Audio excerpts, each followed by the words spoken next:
Hi guys, for today's video, I will teach you how to see deleted messages on WhatsApp. First, open your Play Store and search for WAMR. Then, install it. Once it's done, open it. Click Accept, then tap on Enable. Then, allow notification access.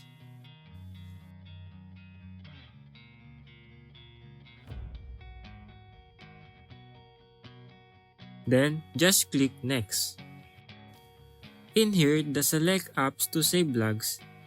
Find the WhatsApp, then select it. Tap Next. Then in Media Content, click Enable. Do it also here in WhatsApp.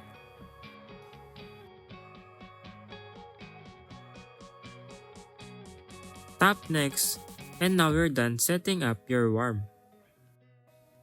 Tap the menu bar at the left side corner, then click Manage. Then find the WARM and select it. And now you can see the deleted message. Just like this. If you want to know what they've sent, just open the WARM, then swipe right, and now you can see here what is the message sent to you that has been deleted. Then that's it. That's how you see deleted message on WhatsApp. Thank you guys for watching this video, and see you on my next tutorials.